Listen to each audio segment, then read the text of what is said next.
Hi, I'm Mickey Jacob from BDG Architects here in Tampa, and you're watching Tampa Bay Community Network.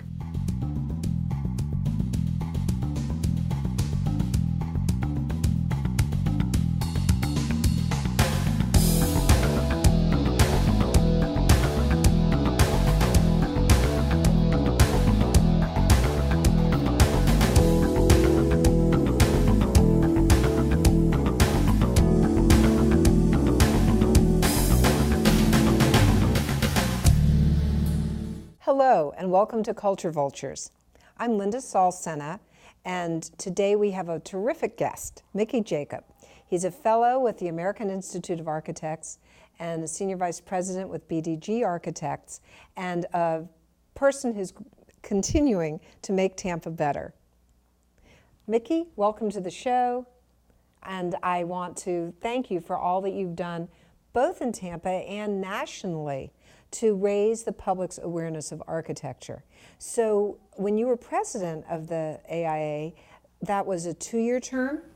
Yeah, well, first, thank you for having me on the show. Sure, This that's my pleasure. It's terrific to be here. It's my pleasure, and thank you for your kind words. It's, I love Tampa, and I love architecture, and I love making cities better. And my term with the American Institute of Architects, it's really a 27-year odyssey, starting here locally as a young architect and moving up the ranks. But you get elected by the membership, and it's technically a 1-year term as president and 1 year as president-elect. And so your president-elect year, you spend a lot of time traveling domestically and speaking to our members and our chapters. And then the presidential year is an awful lot of international travel, representing the association and talking to other architecture groups around the world. That is so exciting. It must have been quite thrilling and busy. I know you weren't around so much that year.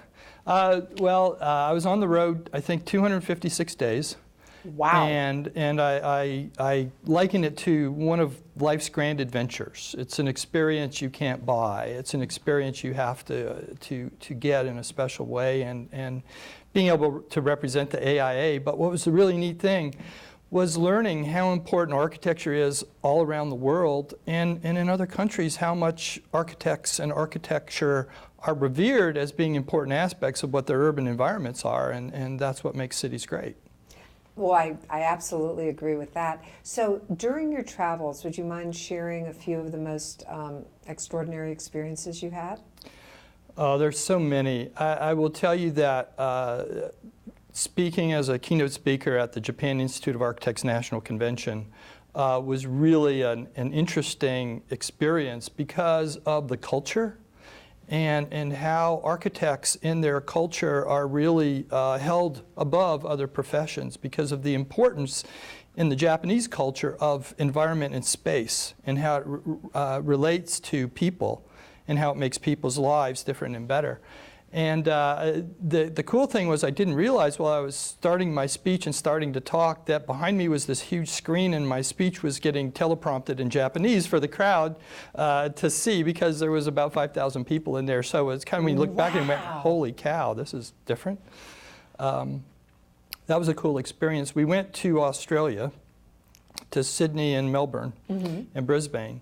And I spoke there at the Australian Institute of Architects convention. But in Sydney was really neat because we visited architecture firms that were American firms.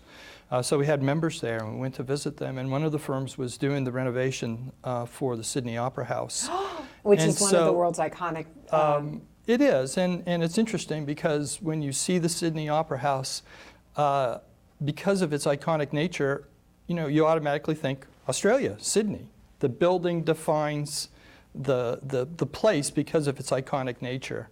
But it was really cool because we got a behind-the-scenes private tour of the Opera House, and it was just such an amazing experience. And when you realize that building was designed in the mid-50s, it took 16 years to construct, and was finally done in 1972.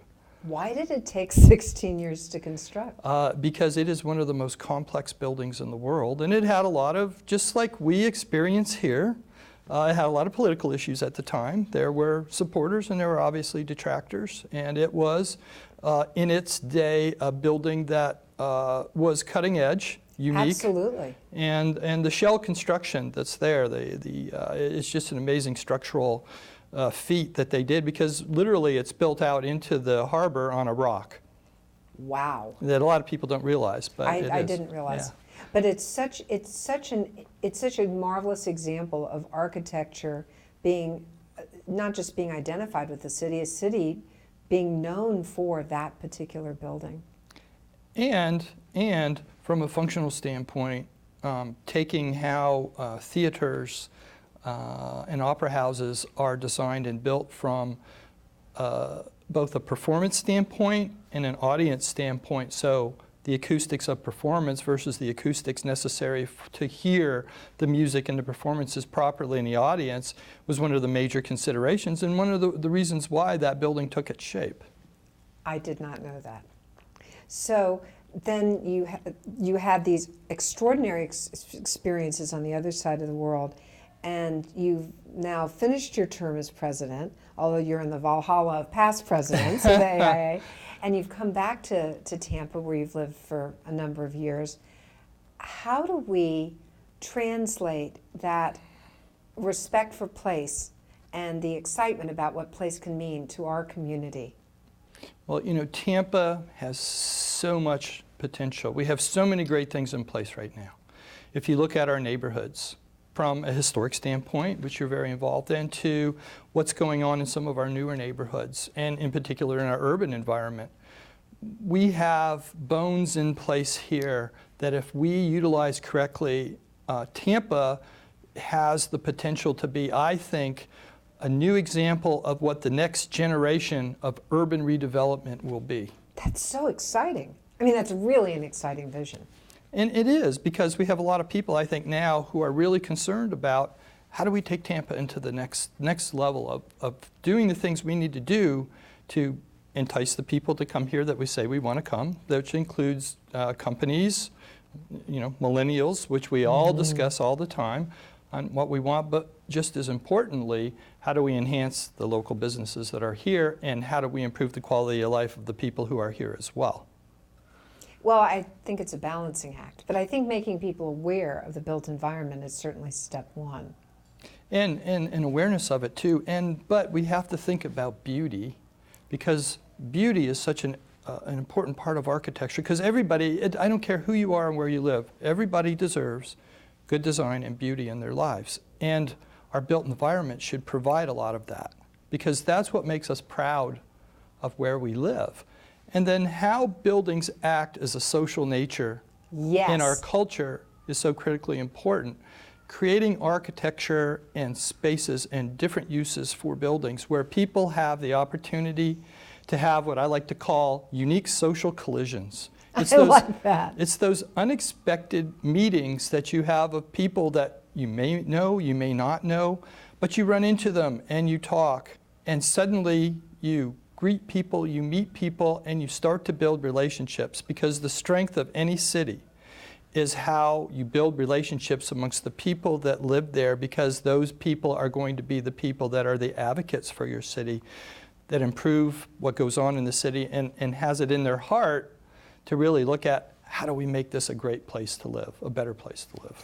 And I couldn't agree with you more. That was beautifully said. Did you patent the phrase unique social, what was it? Social collisions. They're unique social collisions. No, actually I heard a gentleman do that. His name is Dr. Richard Jackson. And he is my hero. And I served with him on the National Board of Directors when I was on the board prior to being the president. And Dr. Jackson is a pediatrician from UCLA. And he has done research his entire career, and his research is all about how the design of our communities can improve public health. And he can quantify it. Oh, that's great. So if you think about design beyond just designing a building for a function, designing it for a specific purpose, designing it for a place of greeting, but we can design our environments to make a healthier environment for people, and it can improve public health. And you think about it from a social standpoint, but also from a productivity standpoint, because a healthier society is much more productive. A healthy society is much more prosperous. A healthy society is better educated. And a healthy society is a better quality of life. So designing our neighborhoods to really support healthy living is also something we should be looking at, because as we move on and we talk about sustainability, we need to talk about sustainable design beyond just the generally accepted environmental definition and really from a cultural definition.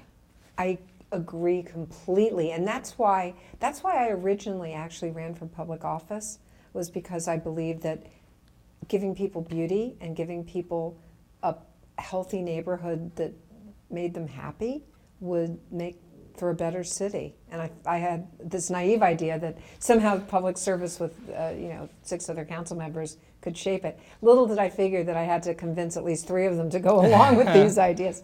But so Dr. Jackson's been doing this all these years. He's been doing it all these years, and I was very fortunate when I was the president. We funded him to do a 4-part series on PBS called Designing Healthy Communities. That's great. And he's written a book. He's written several books. And what he talks about is when we design communities in a healthier way, we educate our children better. Our children become healthier. And he believes that by design of communities that eventually we can eradicate childhood obesity and eradicate childhood diabetes.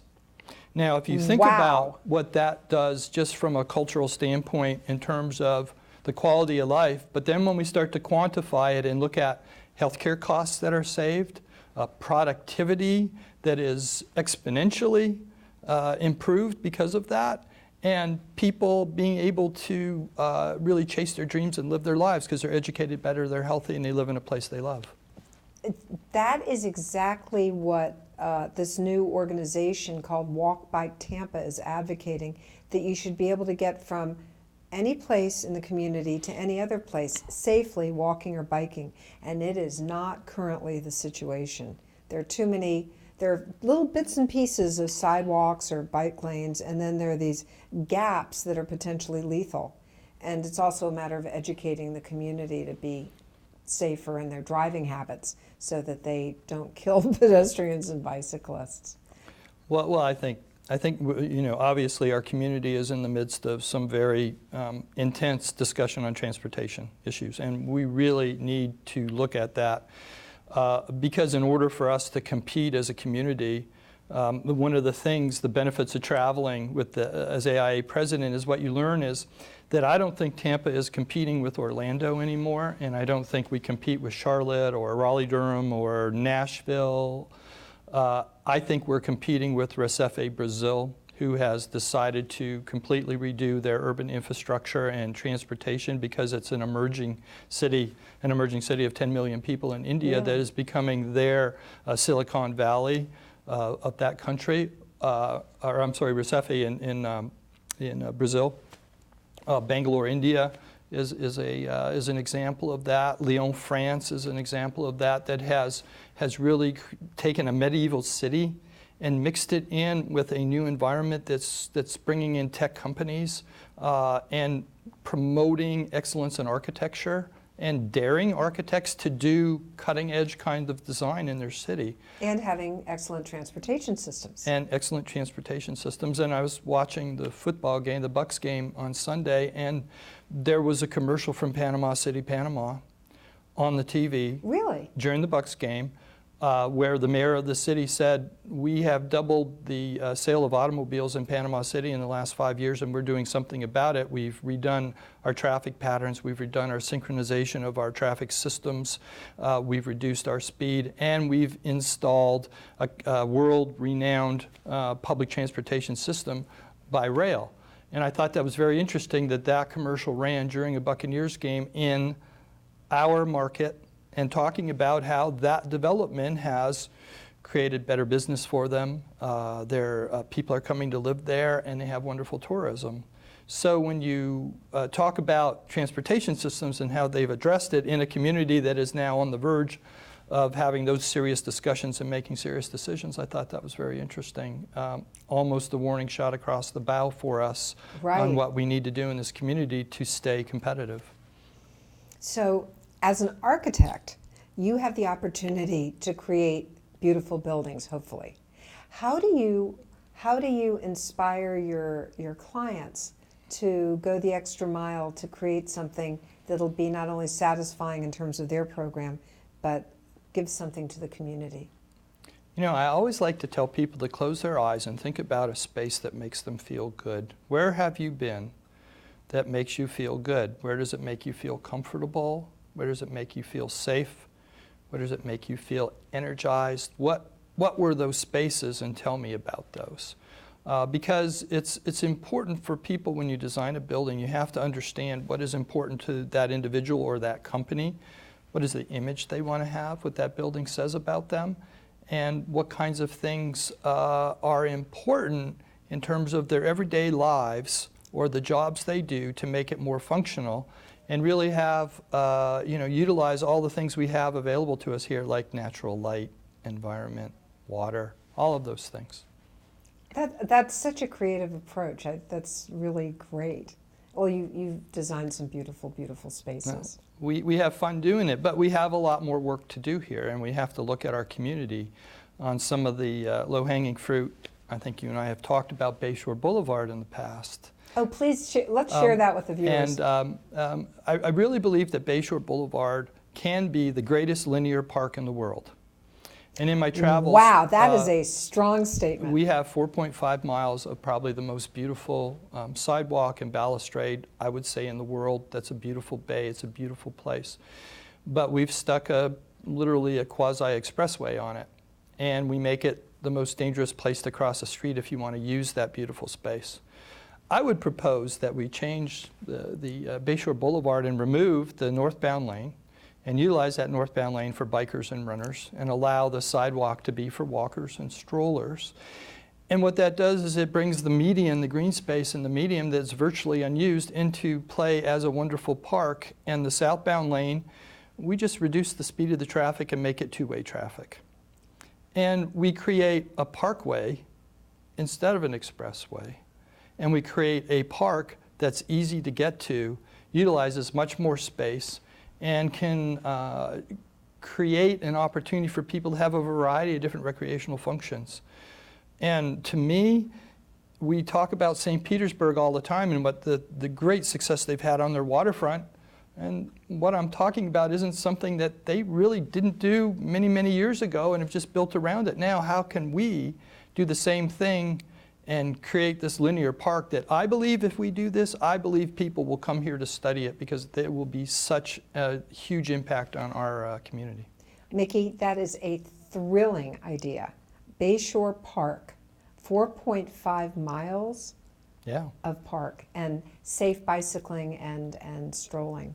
Easy access and offering a variety of different experiences, and that's, again, the social collisions that we can create. Imagine a seating area that has Wi-Fi in it that you can bring your laptop out and a beautiful sunset and work on your computer on the bay where there's a great sunset and beautiful weather. I mean, we have that opportunity, and if we take the risk and are daring to do it, I think we can get it done. And it strikes me that it wouldn't be terribly expensive.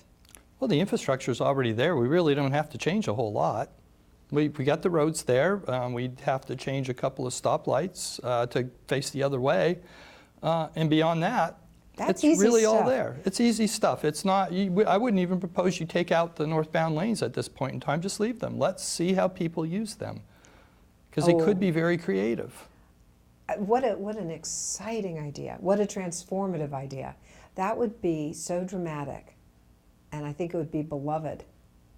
And if we put it together with unique public transportation, and imagine if we could put a ferry dock up against one of the, at one of the places where you have one of the main streets intersecting there, like at Beta Bay or Howard Avenue. Oh, that could be phenomenal. It is opportunity we have that's available to us that I think is one of those things where we don't have to spend a lot of money, the infrastructure's there. Let's think differently about how we can use that space and see how the community benefits. But I really believe it'll be embraced. Well, that sort of creative thinking is exactly what we need. That's really an exciting possibility. So if somebody were interested in this, and I think that some of the people watching this interview will be, how could they get engaged? We're working through the Tampa Downtown Partnership. with doing this. Elizabeth Corwin, who you know, is assisting on this, and she's been a big proponent of this for a long time. And we're just trying to build a coalition of people. And I think it's a step-by-step process. Certainly. Let's look at the easiest way to do this, like after the Gasparilla Parade or the Gasparilla Distance Classic. The entire Bayshore is closed down already. Why don't we keep it closed down for the Sunday afterwards? And let's see what happens. Because it's already done. We've already made the expenditure to do it, to close it down. We're used to it on those particular weekends because we do it every year. So it's not something out of the ordinary, but let's just extend it a day and create this park environment and tell everybody, give it a try. Let's see what happens. Great, great idea. I've actually ridden my bike the night after the afternoon parade, and all you have to do is avoid the people who passed out in the street. But it's really fun because you feel safe and it's beautiful. And it's a unique experience that we normally don't get. Yes, yes, great idea. So, quick question: you grew up in Canada. I did. What brought you to Tampa? In all honesty, I wanted to find a place I could play golf 365 days of the year, and that is being just totally honest. That was my only job criteria coming out of architecture school. And I went to architecture school at the University of Detroit, and I got on I-75 about 20 minutes after I wrote my last exam. And in 1981, as you know, I-75 ended in downtown Tampa, and that's how I got here. Well, how fortuitous for us. So do you play golf? Oh, I only, my wife will accuse me of only practicing architecture to support my golf habit. It's what I do. I love playing golf, and it's one of those things in life that we all have our special things, and that's mine. It's a clean choice, a good choice. So, as an architect in Tampa, you've been here how many years? 34 years practicing architecture now. You arrived in a very different city. Yeah, I used photographs of Tampa when I arrived in 1981, and then when we see a photograph of even last year, 2014, and you see the transformation that our city has made. So when people say there's not a lot that's happened or we don't do a lot here, I like to show them those photographs and say, in 34 years, this city has transformed so remarkably and so amazingly. And remembering that in the evolution of a city, 34 years is just a very small piece of time. And the things that we've done, I would only tell you that I can't imagine how exciting it's going to be, because we're just making that into fast forward, because our city is almost like a clean palette to do what we want to do, especially in the urban environment. Now imagine if we can connect those urban environments, so if we can create urban environments within the outlying areas that are clusters for people where they live. So the South County area in Brandon and Fishhawk and downtown and West Shore and West Tampa, and connecting over the bridges. And imagine if we were able to make those connections with transportation systems that provided alternatives for us beyond just automobiles, because we all complain about traffic. We always will complain about traffic, and we'll always have traffic. We're a car-centric culture, and that's not going to change. That's just the way the United States has evolved. So if there's ways that we can offer options for people, and imagine if we could find incentives for people to live in a higher density environment and they wouldn't have to own an automobile, how do we provide incentives for those people? Are there tax credit issues that we can have? They would save a lot of money. Isn't car ownership at least $6,000 a year? Yeah, it's one of the most expensive things we have for all of us to own a car. So how do we overcome that? And how do we create different opportunities to get less single occupant vehicles on the road? In other words, think about traffic because most of the traffic, and especially in commuting, is single occupant vehicles. Right. If we could put 2 or 3 people in each car, we would reduce our traffic by 50%. It would be phenomenal. So it's things like that. How do we look at those kinds of incentives that we can change habits of people? Because I believe our transportation problem isn't so much a physical problem of cars and roads and how many roads we have and how many cars, but it's a behavioral problem. And how do we change the culture of behavior through design and through offering these kinds of options so that people will make those different choices. And circling back to Dr. Jackson, it would also make us healthier people. Absolutely. Which would be another win on that succession of wins. Because, you know, if you could spend 20 minutes on your way, on your commute, instead of sitting in the car and yelling at other cars, you know, in the traffic, you could be sitting there reading something, looking at something, learning about something, watching a cool video on something. So, or talking to the person next to you and having a conversation about issues that are important to you. And your blood pressure would be a lot lower by the time I would hope so. arrive. So the idea of streets being the place where we meet is interesting, because you're not saying, hey, everybody, look at the building. You're saying it's the interconnectedness we experience on the street that's really the punchline. Well, you know, streetscape, the horizontal design that we have in our streetscapes is so critically important. In any city, I believe the street should be your living room. I love that. And it's the place where you go to have those kinds of things. And when you go to a Lyon, France, and you realize that 90% of the time if you go to a restaurant, you can be sitting outside on the sidewalk or in the street, because that's what people do and they walk by and chat. So how do we look at how buildings touch the streetscape, how they invite and make comfortable spaces so that people will go there and do that? So we've had a culture of, we try to go back into our homes to get all the things that we do. Now how do we have a culture of utilizing that for private experiences in life? We sleep, we eat, we do those kinds of things privately. But for the most part, how do we create places where people go, well, I'm not going to sit on the couch and watch, you know, a sitcom right now. I'm going to go downstairs because there's a really cool coffee shop.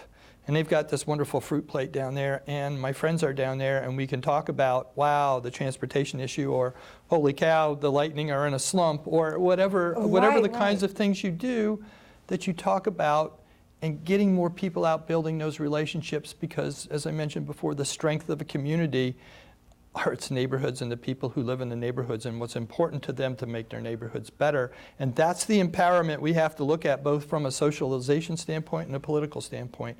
How do we empower our neighborhoods to help make those decisions that make them better places to live?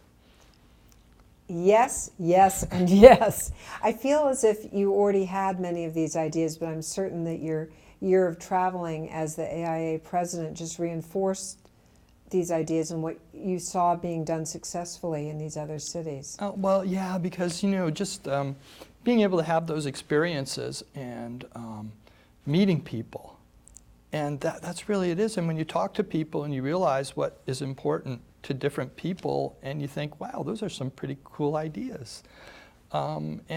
And so how do we do that here? You know, how do we provide those incentives? That's the challenge I'm really interested in taking on in the next phase of my career. Because as you know, Linda, architects never retire. We just keep going and going. We keep working. But I think opportunity in this city right now, and what's really interesting is I am getting resumes from young people coming out of architecture school from places I've never received resumes before, because this is being seen as a place that can really have a unique quality of life that a lot of other cities can't provide. Mickey, you have been a leader. You continue to be a leader. And I want to thank you so much for joining me today and sharing your ideas. These are great ideas, and I promise to work with you to help realize them. Well, I appreciate that, and this is going to be a really fun adventure, and it's up to all of us to be the leaders, the vocal leaders out there.